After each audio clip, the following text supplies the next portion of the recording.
Hello and welcome to our live streamed presentation for I Read Canadian.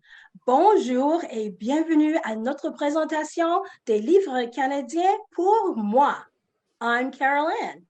And I'm Angela Misri, and we're your hosts for this event. Welcome to the third annual I Read Canadian Day. This day was created by a collaboration of Canscape, the Canadian Children's Book Centre, the Ontario Library Association, Canadian School Libraries, and author Eric Walters. Last year, we had almost 3,000 schools join us. This year, I guess we'll find out. We're so pleased to begin with a very special message from a former teacher who is now our Prime Minister, the Right Honourable Justin Trudeau. Hello, everyone. Bonjour à tous, and happy I Read Canadian Day. Like many of you, I have warm memories of reading books as a kid that were written by Canadian authors. Gordon Corman, Dennis Lee, and Roch Carrier were just a few of those that sort of affected me for the rest of my life. And now, as a dad, I get to see my kids reading books by those same authors and new ones too. That's what I Read Canadian Day is all about. C'est l'occasion de mettre les auteurs et les autrices du Canada à l'honneur, d'encourager plus de jeunes à lire et de prendre conscience de toute la richesse, la portée et la diversité de la littérature venant du Canada. Whether it's creating a book display or hosting an author at your school or library, there are endless ways to participate in this initiative. I Read Canadian Day wouldn't be possible without people like you, so thank you. Aujourd'hui et à chaque jour, continuons de promouvoir les auteurs et les illustrateurs canadiens. Apprenons à connaître les perspectives des peuples autochtones et de la diversité de communautés canadiennes et continuons de partager avec nos enfants tout l'émerveillement et le bonheur qu'apporte un nouveau livre. Encore une fois, bonne journée des livres canadiens pour moi. We acknowledge that words and stories have been shared on this land for thousands of years. I Read Canadian operates on the traditional territory of many nations, including the Anishinaabe, the Chippewa, the Haudenosaunee, the Mississaugas of the Credit, and the Wendat peoples. This land is now home to many diverse First Nations, Inuit, and Métis people. We thank those who have cared for this land, and we are grateful for the opportunity to meet here and connect through stories. Nous reconnaissons que la terre sur laquelle nous nous réunissons est le territoire traditionnel de nombreuses nations, notamment les Mississaugas du Crédit, les Anishinaabe, les Chippewa, les Haudenosaunee et les Wendat, et abrite maintenant de nombreux peuples diversifiés des Premières Nations, des Inuits et des Métis. Nous remercions ceux qui ont veillé sur cette terre et nous sommes reconnaissants d'avoir l'opportunité de nous y rassembler. So we'd like to thank Prime Minister Trudeau for his inspiring and thoughtful words. And we're going to start this broadcast today with a very special message from my talented co-host. Carol Ann is an editor, a poet, and a driving force within the children's poetry community. She has now taken her passion into the program and events coordinator job for the Canadian Children's Book Centre. Over to you, Carol Ann. Allow me to introduce myself. They call me the guest speaker, story keeper, global poetry anthology weaver, poem maker and book awards juror, arts board member and theater goer, New York City lover, film aficionado, picture book, nonfiction, and poetry reviewer, the woman Carol Ann, the mother I be. These are just some of the names they call me. This poem of mine is modeled after Charles R. Smith Jr.'s poem called Allow Me to Introduce Myself. Il n'est pas canadien, mais il est pas mal cool quand même. Comme vous pouvez le voir, je suis un poète. J'aime écrire des poèmes, car cela me permet de jouer avec les rimes, le rythme et les répétitions. And speaking of repetition, here is a poem where you can see it at work in a clever and humorous way. This poem is called Well Well by Robert Priest. If you place the well, and you dig the well, and you treat the well, the water in the well will be well. And if the water in the well is well, the well itself is well as well. It's a well, and a well keeps the people who drink from the well as well. Well. Treat your well, keep your well. La poésie nous permet de découvrir l'extraordinaire dans l'ordinaire. Pour moi, la poésie consiste aussi à établir des liens, notamment entre des choses qui semblent sans rapport.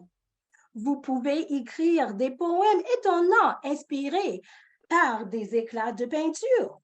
Voici un modèle pour vous aider à démarrer.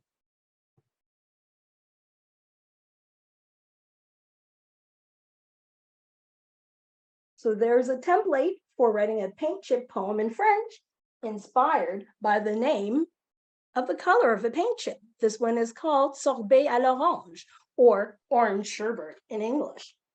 But before I go, I have a few quick announcements. In September 2022, the Canadian Children's Book Centre presented the inaugural David Booth Children's and Youth Poetry Award to Nova Scotia author Sherry Fitch and Alberta illustrator Carolyn Fisher for their book Summer Feet.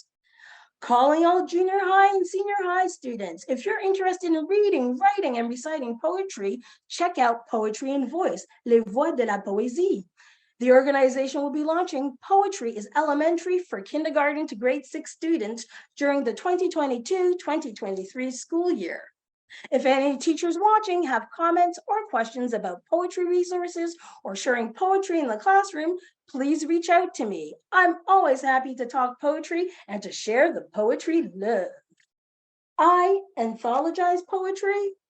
I write poetry. I read poetry. I write Canadian, and I read Canadian. Thank you. Well, that was very well done, Carol Ann. Thank you for that. Our next guest hardly needs an introduction, but we're going to give it anyway. He is the author of more than 130 award-winning books, mega awards, and a member of the Order of Canada and the founder of I Read Canadian. He's basically a Canadian institution.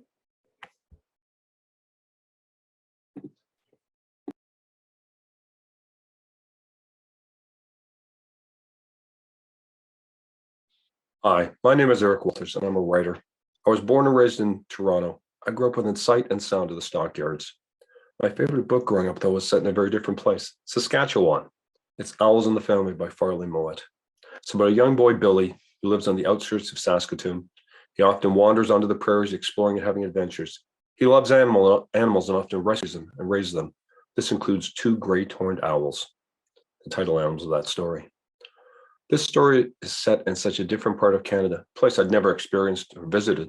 It spurred my imagination, interest, and understanding of how diverse, dynamic, and different a country I lived in. Oh, by the way, I had a dog, 3 cats, 6 baby squirrels, a groundhog, a boa constrictor, and an alligator that lived in my room. I would have loved 2 great-horned owls. Maybe Billy and I lived half a country apart, but I thought I understood him and he understood me, maybe better than anyone in my life. Billy wasn't just a character in the book, but my friend. Going through school, I was exposed to different stories. I didn't really connect with a lot of them. I didn't understand the people or the places they were set. Then I stumbled across a book called The Apprenticeship of Duddy Kravitz by Mordecai Richler. I loved this story so much, I ended up stealing it from the English room. My apologies, Miss Green. This novel is set in a very poor part of Montreal, inner city, and looked like my world. The story blew me away. It was about growing up poor, growing up tough, trying to understand life, trying to make it when the odds were completely against you. I cheered for Duddy, hoping beyond hope he could make it. Duddy was a friend, faulted friend, but somebody I knew. And I thought, Duddy can make it, maybe I could too. My novel, The King of Jam Sandwiches, won the Governor General's Award. This story is so near and dear to my heart. It's set in my neighborhood and tells my story about growing up poor, fighting the odds, somehow overcoming. I don't know if I could ever have written that story if it hadn't been The Apprenticeship of Duddy Kravitz. Mordecai Richler, a man I never met, changed my life. He inspired me. He changed the world, the way I saw the world, and more importantly, changed my world. I wouldn't have become a writer without this story. In fact, I don't know if I could have succeeded without it. It came at the right time in my life to change me. That's what I was looking for as librarians, as teachers, as writers. getting the right book in the right hands at the right time. I've written over 130 books. They're set in 12 countries, 8 different provinces, off the Arctic Ocean, the Pacific, and the Atlantic. I've won the Governor General's over 100 awards, international awards in Japan, the US, United Nations, and 15 Children's Choice Awards, my favorite. I couldn't have done any of this if it wasn't for Billy and Duddy and those authors, Mordecai, Richler, and Farley Mowat. I don't believe there's such a thing as a Canadian story. I believe there are many Canadian stories. Our diversity isn't just our strength, but our definition and destiny. Young people need to hear these stories to not only see themselves, but see the other facets that make up our country. In grade 5, I wrote a story called The Three Wolves. It was 33 pages long. My teacher, Miss Christina Gay, gave me an A+. She also told she thought I could be a writer, which was ridiculous since I was obviously going to be in the NBA. One of us was wrong. She remains in my life, by the way. Teachers, I know you know how important the words are that you say to students, but they're more important than that. Your words change lives. In your classroom today are the students who become the writers that will continue to tell our stories and inspire the next generation. And that's what it's important for us to read Canadian, write Canadian, and celebrate Canadian. Thank you very much.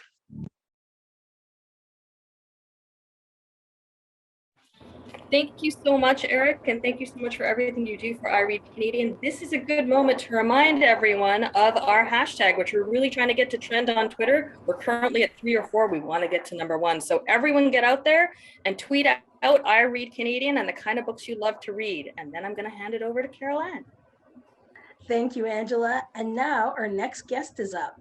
This author of over 70 books, including writing many of the Franklin the Turtle titles. She has twice been nominated for the Governor General's Award for Literature and is current president of CanScape, the Canadian Society of Children's Authors, Illustrators, and Performers.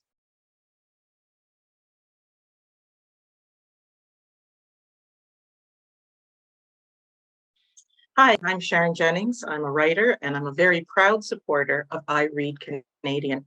I can't remember a time when I didn't love writing, reading, and I learned to read very young because I couldn't stand waiting around for someone to read to me. And when I finished a book, I would make up the sequel myself. I'd lie in bed at night and talk out loud.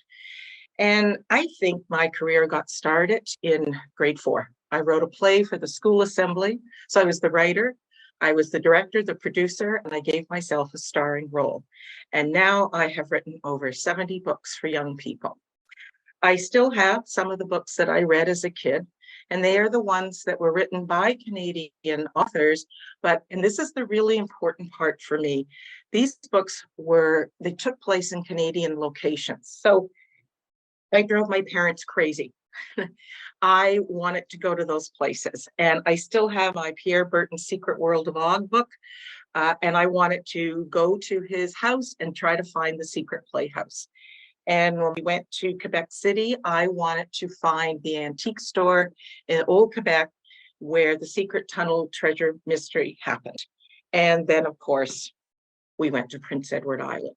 And I had to go to Green Gables and walk around the same rooms and fields and rivers, all of that where Anne Shirley lived and breathed. And what happened for me with this magic of location was that I could put myself into the story. And I felt as if I could be a friend with my favorite book characters. When I moved from writing mostly picture books into novels, I set my stories in Toronto. So I had Home Free and Connecting Dots, both took place in Toronto, and people said to me they suspected that they were set in Toronto, and I thought, suspected? So when I wrote Unravel, I said, I'm going to make it very obvious this book takes place in Toronto. And I thought other kids could do what I had done. They could walk where Rebecca walked, and they could see what she saw, and perhaps they could imagine themselves in the story and imagine themselves as her friend. So I had a lot of fun walking around the neighborhoods where Rebecca lived, riding the streetcars, shopping in the stores where she bought clothes and Parmigiano Reggiano. And I had a notebook and I jotted down all the things that she would see. But then something very interesting happened in the writing process. The details that I put into the story weren't there just as setting and location. They gave me ideas for plot and for themes. So as an example, I want to read one little paragraph from Unravel. I sat in the dark and I watched the sky fade to black and the lights came on in the city. The moon rose over the towers and none of it, not one light of it was for me, not even one birthday candle. There is a monument a block away from my apartment. It is for Polish soldiers who were killed in the Second World War. It is a big black slab of stone and it is cracked in a jagged split down the middle. That is how I felt tonight. I encourage all of you to read Canadian books. I encourage all of you to try writing your own Canadian book. Go outside, walk around your neighborhood and say, what could happen here? And if you write that book, I'll buy it, right? I'll buy it. Thank you. Not only will Sharon buy it, she will welcome you into Canscape as she did with most of us. So I'm thrilled with that piece of video. Our next guest has most recently shared the TD Award with illustrator Julie Flett for the book On the Trapline, which was inspired by his father.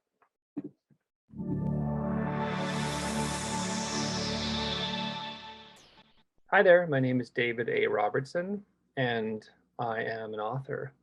I have written picture books, middle grade, YA, memoir, adult fiction, all different kinds, even a little bit of poetry, even though I'm not that great at it.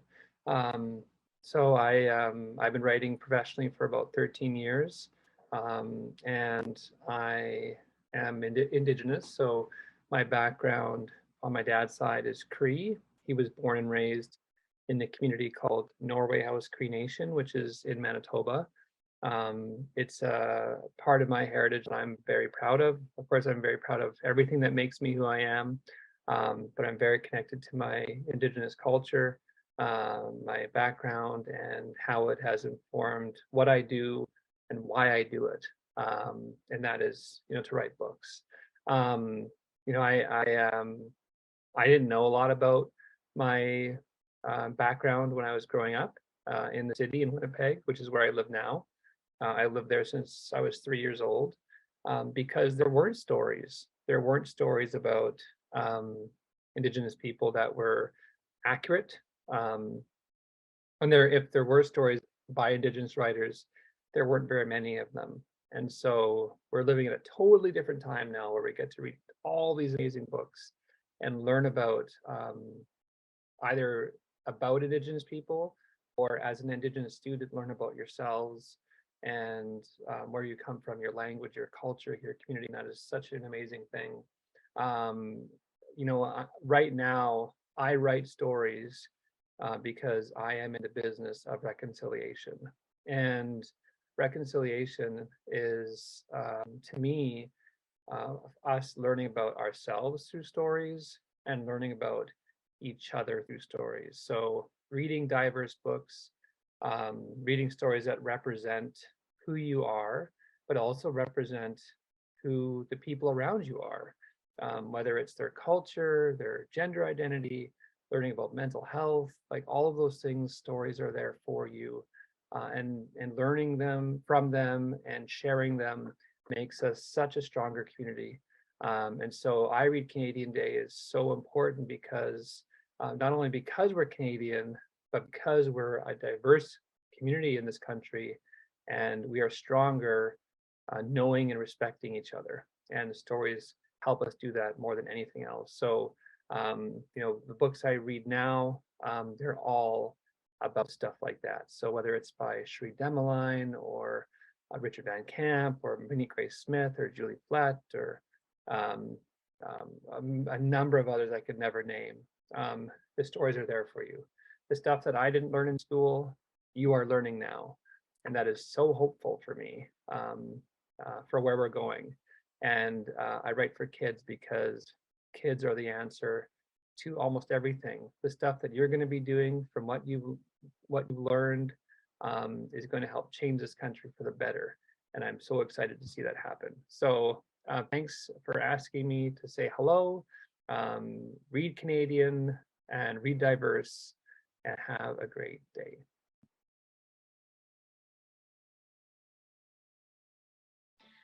Our and Angela's just reminding everyone to get the message out on the socials. Hashtag I Read Canadian. Show the love, people. Show the love. Our next guest is born in Nova Scotia. She is an author, journalist, teacher, producer, and social worker. Let's welcome Wanda Taylor.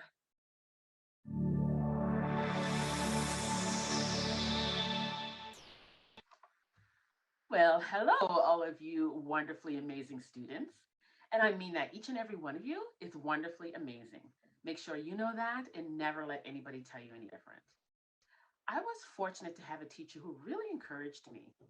Miss Sparks inspired my love of books, and she also gave me a lot of really great books to read. I grew up in a little small Black community in Nova Scotia. And while we were all really close, it was like one big community. I also started in a segregated school, meaning we weren't allowed, and it was at that time, Black kids weren't allowed to go to schools with other kids. So we didn't have a lot of access, we didn't have a lot of books. And when that school burned down, we were bused to the next community, which was an integrated school. And we were excited because now Black kids, white kids, we could all get to share classes together. Nobody cared about what color we were. And so Miss Sparks, who also went to that school, was the one who inspired me and told me that I could create the characters that I wanted to, that I could use my imagination. And why was that important? Because while I loved reading those books by Canadian authors, Farley Mowat, Claire McKay, I wasn't seeing myself in those books. I wasn't seeing stories of little Black girls and characters who shared my experiences. And so that's what she said to me. Create the characters that you were not seeing in those books. And that stuck with me. And I think that's what fueled my journey towards becoming an author. My need to use my imagination and to create the people and the places that I wanted to see in the books that I was reading. Because as a child, I always believed that little Black girls like me were not good enough to be in stories. And so I thought that's why I never saw them. But eventually I learned that all of us deserve to see ourselves represented in the stories and in the books that we read. And it doesn't matter what color we are or what country we came from or what cultures or traditions we practice in our homes and with our families.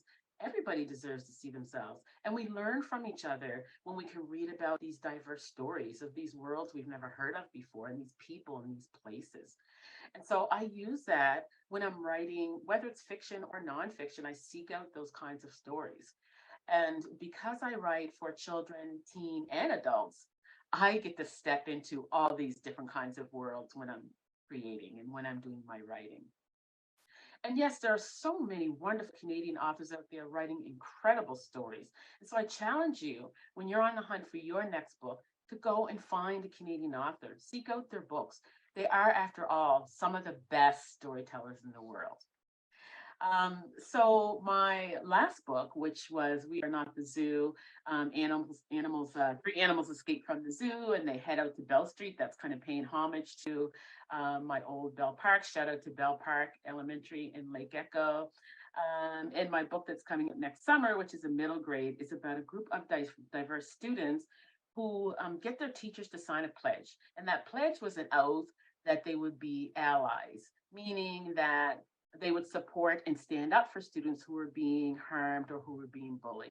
And those kids did that on their own. And they did that right before they headed out to middle school. Now I'm writing a teen book about a group of misfits who are part of a rowing team. And nobody thinks that this group of teens can win their big annual rowing race of the city. So I leave you with this. Create the characters that you want to see if you're not finding them in the books that you're reading. And also, don't forget to pick up books by Canadian authors. They are, like I said, some of the best storytellers in the world, and they are why I read Canadian. Bye for now. Thank you, Wanda. So, and on to our next guest. His books have become international bestsellers, have won lots of national and international awards. If you like bats, this is your guy. He's Canada's Batman.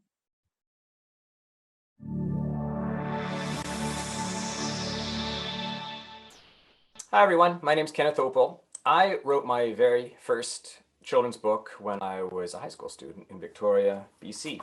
This guy, Colin's fantastic video adventure, 1985. Since then, I have been writing steadily and have written, I think now, 37 books. I am a Canadian writer. I write what I would call adventure stories, thrillers, and even though some of my books are fantasies, even though they are about bats as the main characters, most of my stories are set in Canada, to prove it. Silverwing is actually a story that starts in New Brunswick. I had to decide where my bat characters were going to live. And so the journey that Shade and his friends are on at the beginning of the book starts in the northern forests, I call them. But in my mind, I was imagining the coast of New Brunswick with a pit stop in Grand Manan Island. Airborne, again, a story set in a fantastical world in which airplanes have never been invented and everyone flies around in these huge, luxurious airships. Even though it's a fantasy, it is set in a imaginary Vancouver. I rename it in my books, Lionsgate City. Half-Brother, about a language acquisition experiment where they're trying to teach chimps human language, takes place where I grew up, Victoria, BC. And my book, The Boundless, about a fantastical train, the biggest train in the world, carrying thousands of people on its maiden voyage across Canada. It starts in Halifax, Nova Scotia, another place I lived growing up for 4 years. Halifax, all the way across our wonderful country to Vancouver, with lots of pit stops along the way. I love including Canada in my stories. I think it's very important we have stories set where we live. And so I've been interested in mythologizing our country, changing it up a bit. Bloom, about a plant invasion, set on Salt Spring Island and the west coast of Canada. Once again, I keep returning to the west coast. And my latest book, Ghostlight, is set in and around Toronto and the Toronto Harbor and the Toronto Islands, and involves a haunted ghost house based on a real ghost house, a real lighthouse called the Gibraltar Point Lighthouse. Beautiful 200-year-old lighthouse. We have so many good stories in Canada. Anything an American or British book will give you, a Canadian book will give you, and I'm going to say better. So read Canadian. And read in general. One of the best things about a book is when you hold the book in your hands, you get to sniff the book, and they smell delightful. So please go and sniff as many books as possible. I'm Kenneth Oppel. Keep reading.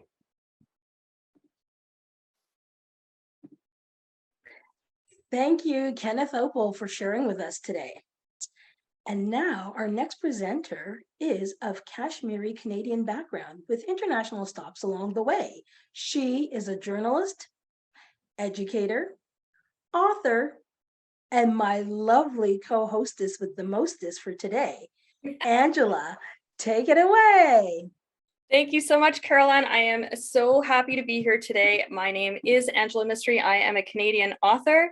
I am currently in Toronto, Toronto, Dish with One Spoon territory, but I grew up in Calgary, Alberta, and I loved it. And my favorite place in Calgary, Alberta, when I was a kid, I'm a South Asian girl, my family's from India, was the Southwood Library. And I just want to give a call out to the Southwood Library because I spent so many hours immersed in Canadian fiction and all kinds of fiction. It was amazing.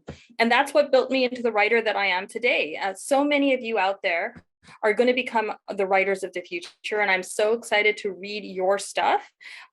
Getting out there and reading, as Kenneth said, is so important. Immersing yourself in the reading, and don't lose that passion and that love that you have for reading stories. Speaking of stories, I write the Portia Adams Adventures, which are a mystery series, which are based in Toronto initially, because the main detective in it is called Portia Adams, and she lives in Toronto in 1930. And I am a big believer in setting your characters in places you know and places you live. So she is from Toronto. She's a Toronto girl who gets sucked into a whole whirlwind of a life in London, England, and that is what that story is about. My other stories you might have heard about are the Pickles versus the Zombies adventures, which are all set in Toronto in a zombie apocalypse. So the humans, they turn into zombies. What do the animals do? That's what these stories are about. And it's really important to me that they be set in Toronto, that there is a raccoon who is a central character, because quite frankly, raccoons are a central character in Toronto as well. Big parts of Toronto in this story, and I really enjoy writing them. These are probably for 8 to 12-year-olds, and people really enjoy them, and schools really enjoy them.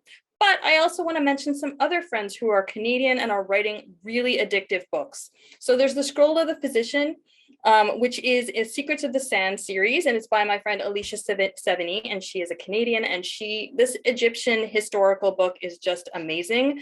The series is amazing, and I really encourage you to get into it. I also, because my other life, where you're seeing me right now in Toronto, is at Toronto Metropolitan University, where I teach, I'm a journalist. And this book is for all journalists and all humans. It's about fact checking. It's about where you get your facts, how you know the difference between misinformation and disinformation. It's amazing. It's by Joyce Grant, and I really encourage you to read it. And one more thing I have to mention as a journalist, I just interviewed Vivek Shraya, who wrote this book about raccoons, and it's a picture book and it's incredible, and I highly encourage you to go get it. I Read Canadian, one of my favorite days of the year. Thank you so much for having me. Thank you, Angela, for sharing your inspiration and your writing journey. So now we are going to move on to our next guest. She is the author of a dozen novels which have won numerous national and international awards, including the Governor General's. Teresa Toten.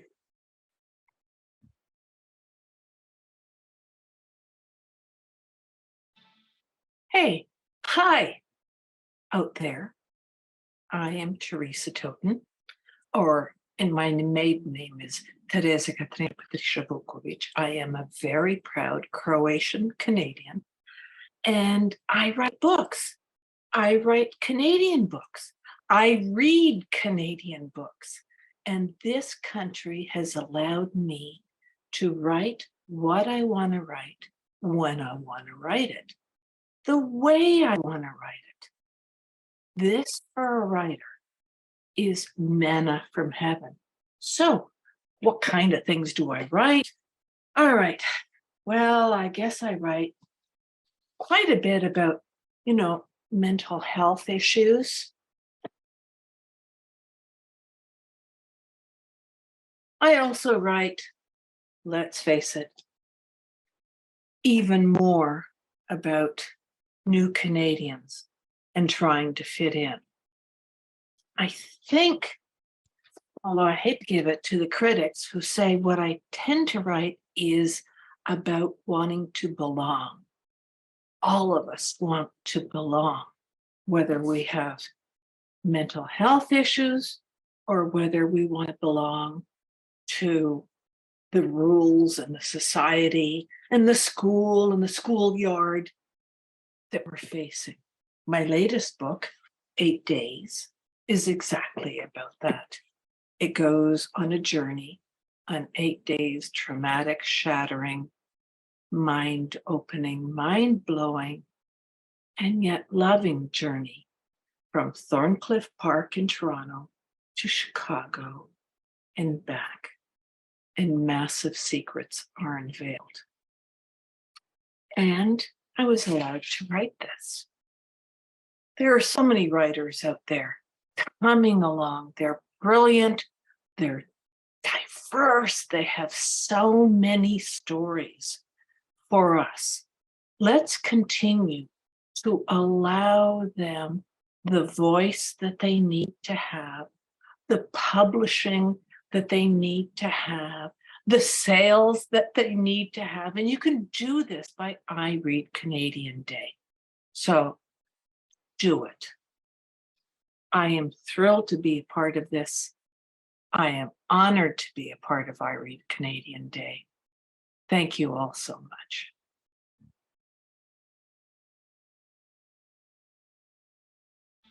Hi, I'm Paul Coccia, author of Literature, and I'm happy to be here celebrating I Read Canadian Day with Chad Lucas.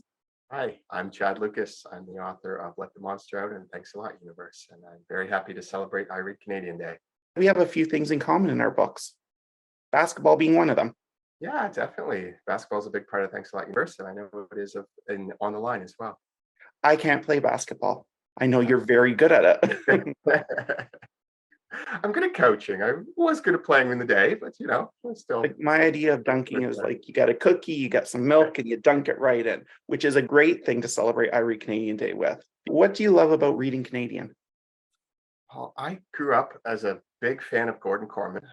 So I wanted to be Gordon Corman when I was a kid. But one thing, I loved getting to see stories from across Canada, but I never saw a lot set in Halifax, where I'm from. So that was one of the things I loved about becoming a writer, is that I get to set stories in Halifax and in Nova Scotia. And I've had so many local kids say to me, "Oh, it's so great to see, like the Central Library or places I know in books." So I think that's a really great thing about Canadian books, is you can see your own neighborhoods and your own stories reflected in those books. How about you, Paul?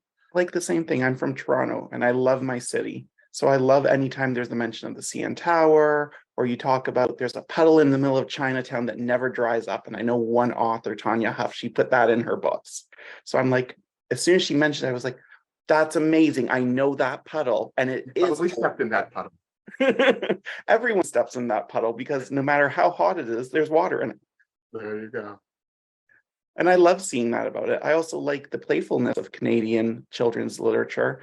There's books like Robert Munch's, which I think are so fun. I'm a big fan of Phoebe Gilman from when I was little. Gillian Jiggs and the Wonderful Pigs of Gillian Jiggs was one of my favorites.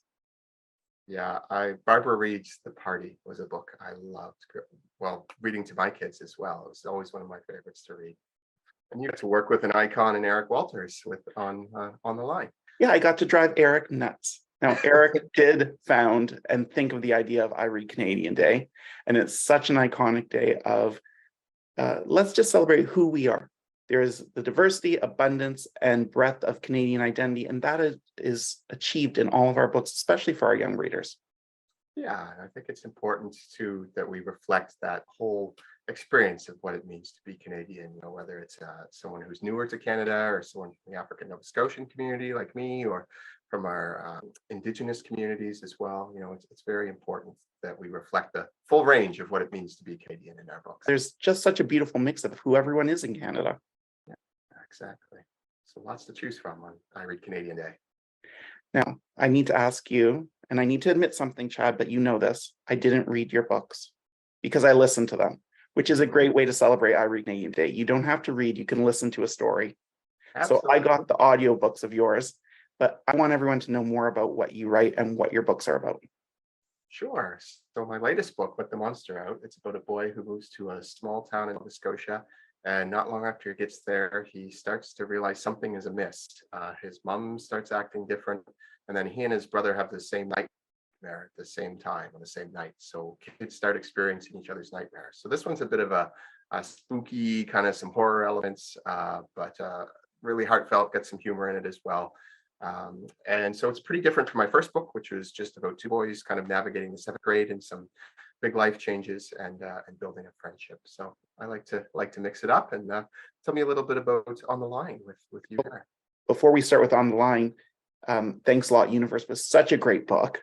I loved it. And Let the Monster Out is being compared to Stranger Things. So if you're a fan of Stranger Things, pick up Chad's Let the Monster Out. So I wrote On the Line. It will appear either here or here. I don't know yet. I wrote it with Eric Walters, which was such a fun experience because I walked away with a friend. And I think that kind of friendship filtered right into the story and the characters. Is Eric and I got along really, really well. And here we are celebrating I Read Canadian Day with him.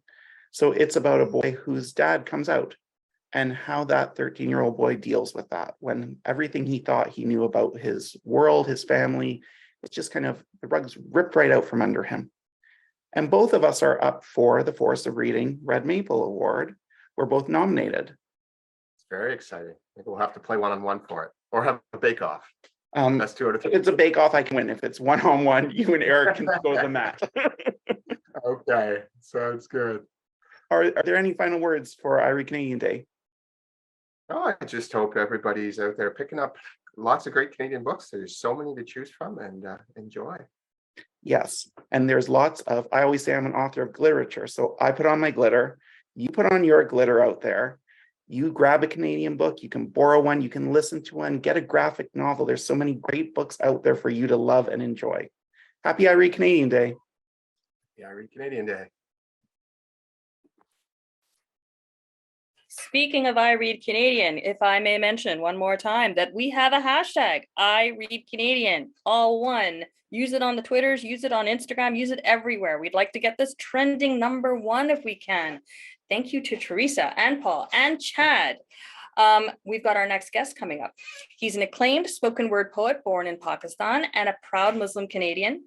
He has performed across North America, including for one president, Barack Obama.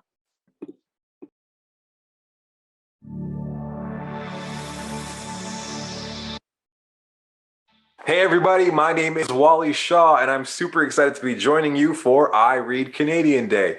Now, you guys know I'm representing Mississauga, Ontario.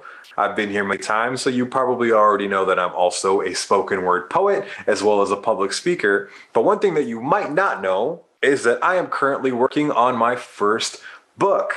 When I first started reading books, one of the books that stood out to me most when I was in middle school was a book called Bifocal. And it was written by Deb Ellis and Eric Walters. It was a book about a Pakistani boy as a main character. This was one of the first times that me as a Pakistani student had read a book with a Pakistani main character. And so it really stood out to me. Now, fast forward many years. Me and Eric Walters are working on our first book together. And this book is also following a young middle school kid named Ali. He's going through some challenges because of his Muslim and South Asian identity. It's a story that I think a lot of kids are going to relate to. Kids that grow up with similar stories to the main character and myself, but also kids that may have never gotten the chance to lean into Muslim and South Asian culture and traditions. So stay tuned as this book will be out late next year. Now, what I want to do is share a quick poem that I have written that is a part of this book. I hope you enjoy this poem and can take some of the messages from what I just shared and what I'm about to share back with you for the rest of your school year. Enjoy. Minorities like us get attacked by so-called men. We hear their hurtful words again and again. Words like, go back home. Go back home. But this is home. Home of the strong and the free, where there's respect for each other, whoever we may be, where we embrace differences between you and me. If only we could agree. So this is for children like me and women like my mother. This is for all the people at war with each other. It's not your bullets, but your ignorance that kills. Like our struggles weren't enough getting by and paying bills. I used to think being a Muslim was a shame until I realized the meaning of my name. People generalize us and think we're one and the same, but when terrorists attack mosques, then who should we blame? It's time to seek the truth beneath the lies. And if you're looking for trouble, one day you'll realize we're not here to fight. We're here to forgive. We're not here to fight. We're here to let live. And along the way, may we learn to be better, because sometimes we have to fall so we can stand up together. Thank you.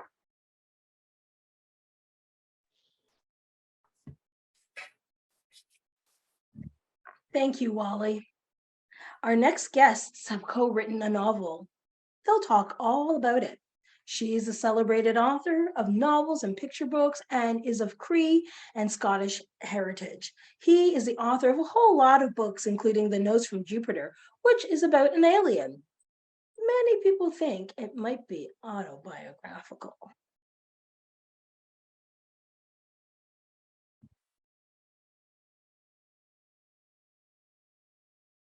Richard Scrimger, hello. Hello, Melanie, Florence. How great to see you. Look at us being together here and having a good time at a distance. Very cool. Exactly. So we're here for I Read Canadian Day, which I'm super excited about. So maybe I can hand it over to you to talk about, Sure. why Canadian Again, literature is important. I think the value of I Read Canadian. If I'm reading all the various great Canadian books I can think of, I'm reading them not because they are Canadian, not because I know some of the people, but because the stories are good. And that's what I and you, I think, wanted to do when we were putting our own story out there. We didn't say, let's build a good Canadian story. We said, honestly, let's build a good story. But with that said, we did choose a setting in the heart of Toronto downtown that's very Canadian, right? So we did specifically lay out the setting. You know, I walked around that neighborhood, you've lived in that neighborhood, and we were very specific about where we set it. So that, funny enough, it is a very Canadian story. No question. And I think that every story does need a strong setting. I happen to know that part of Toronto. In fact, my hero lives in my old apartment in a sort of a scudsy part of Cabbage Town. Did you say scudsy? I believe I did say scudsy. I think we're allowed to say scudsy. I think you made it that word. It's going in our next book, Richard, write it down. Okay, so we're talking about, of course, Autumn Bird and the Runaway, which we wrote together. There it is, very cool, and published with Scholastic. And can we talk a little bit about the origin of this story? No, I was talking with the publisher about various writers that I knew. And when your name came up, she said, "Oh my gosh, you know her?" I said, "Well, we giggled together at a kid thing once." And she said, "Would you guys be able to do a story together?" And I thought, I knew your work. I thought, I just loved your sense of humor. And I said to myself, sure, why not? Where did your character of Autumn Bird come from? I think, you know, Autumn and Cody were sort of born in your apartment where we hung out and chatted. And we came up with some ideas. But I think what got me really excited was that we were looking at cliches of what people would think this, you know, white kid would be, or who you would think my character would be. And we sort of decided to flip the script and sort of turn that whole thing on its head and explore these tropes from the complete opposite direction. Well, the whole point of Cody is that he, as I say, what I really like is the way you said, let's flip the script on its head so that we can do a reconciliation story with a difference. There is drunkenness, there is abuse, there is neglect, there's all sorts of stuff, but it's from, I was trying to find, I could find poverty, because that actually is true for me. I could find benign neglect. I used what you use what you know to build a character that's you with a little bit of difference. So Cody is me if I was genuinely, you know, abused by my folks. It's okay, mom and dad, I'm fine. The income disparity was really easy to do. Also, he does not know what's going on. This is very much like me. I genuinely, as my kids, do not know what's going on. Right. Okay. I mean, that kind of sets up our story and, you know, I guess the Canadianness of what we wrote. And given the fact that we actually are Canadian, are you reading anything Canadian right now, Richard? I honestly just finished The Marrow Thieves. I've heard about it for years and I said, I should get this. And I picked it up and I said, all right, it's important, it's good, it's exciting, it's moving, and it's so well written. So that's very, very helpful. What do you read this Canadian? You know what? I like to pick up books by my friends and see what you know, like I'm not a terribly social person, as you know. But I kind of feel like I get to visit my friends sometimes when I pick up a book. And so I've been reading or rereading actually some stuff by Heather Smith, Natasha Dean, Paul Coccia. And these are things that I've just been kind of picking up when I have some time. I mean, there's a lot of really cool kind of spooky books that just came out. You know, Joel Sutherland's got his. Yes, he's good at that. Yeah. Ken Oppel and Kevin Sylvester both have books that just came out. You know, I went through a period where I wasn't reading a lot. So I've kind of got this big pile of books and I'm just happily devouring them. And, you know, funny enough, all Canadian. And it wasn't a conscious decision. It's just that I know these Canadian children's authors that are consistent in creating really. And it's as you know them and as you travel around, it's a small enough world that you get to know a lot of people that are doing the same sort of thing, and you can genuinely hear their voices in their stories. If I'm reading Martha Jocelyn, I can hear Martha's voice. If I'm reading Oppel, I can hear what he's saying, or Arthur Slade. Honestly, what do you say? What do you say to the people who are watching this video? Read, yeah, but certainly read Canadian, but read. Reading is the key, and open your mind to someone else's experience, because they are not you. Read someone new too. You know, there's so many talented Canadian writers, and I know there's going to be a bunch of videos and a bunch of stuff coming out for I Read Canadian Day. Don't be afraid to step out of your comfort zone. There are so many talented writers out there, and I hope that, you know, like going through all the different things that are promoted in I Read Canadian Day, I'm hoping somebody will take a chance with maybe an author that they haven't experienced before. And maybe. Exactly. But I mean, like, don't be afraid to try something new and reach for a book that maybe you've been looking at but haven't tried, but you don't know the author. And there's so many talented Canadian authors, definitely. Hear, hear.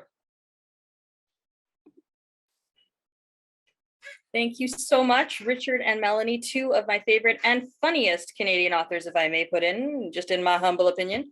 We have to leave you with one final guest. I can't believe we've gotten to this point, Carol Ann, but he's an actor, a playwright, an author, and a pretty good magician, all rolled into one.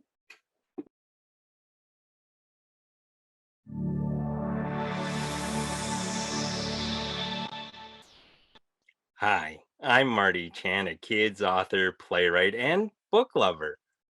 I'm here to encourage you to read Canadian.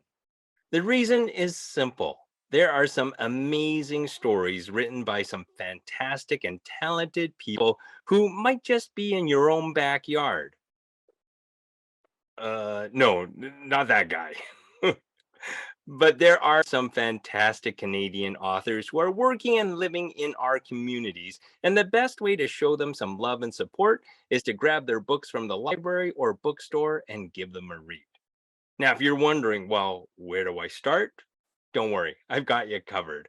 I've got some recommendations of some new books by some Canadian authors. First of all, check out Kevin Sylvester's Apartment 713, a time travel tale with a great heart. Also check out Tremendous Things by Susan Nielsen. If you like fantasy, check out Arthur Slade's Dragon Assassin series. And of course, if you like nightmares, check out A Creepy Tale by Karen Bass, Blood Donor. Now, I'd be remiss if I didn't recommend my own new book to all of you. So let me tell you a little bit about my brand new book, Final Cut. In fact, let me show you the book first. I had it here just a second ago. Hold on, give me a minute.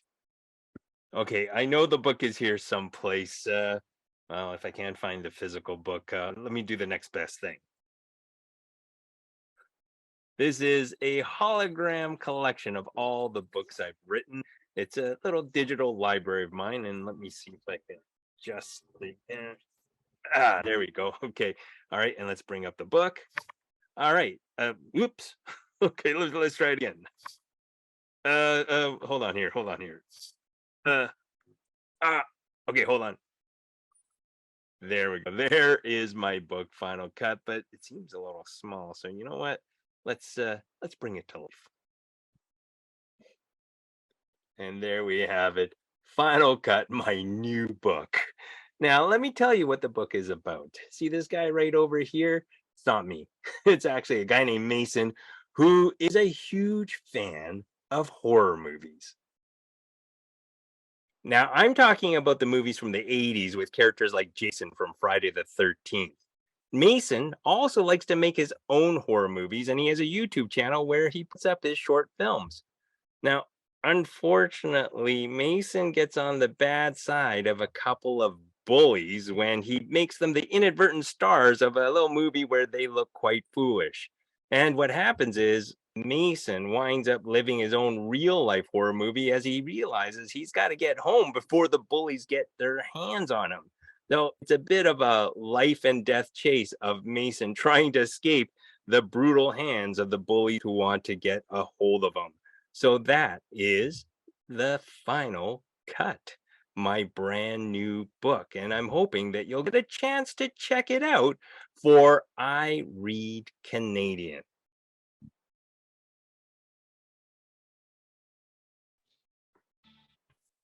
Thank you, Marty. And I'd like to give a big thank you to our tech master, Sigmund Brower, who has been working behind the scenes.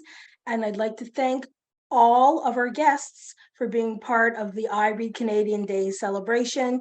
And I would like to acknowledge the contribution of Zoom for helping us to run this event so smoothly. And also a big, heartfelt, warm, true, deep felt Canadian thank you to all of the readers and teachers and librarians and parents who have tuned in today. And thank you in advance to those who will catch us on the other side as a recording. And I see that Angela is trying to get her attention. Angela, talk to us. Caroline, thank you. Thank you for being a great host today and being a great co-host with me. I loved it. Thank you for being a great co-host too. Remember to read Canadian. I read Canadian. Get out there, people. Get your Canadian on.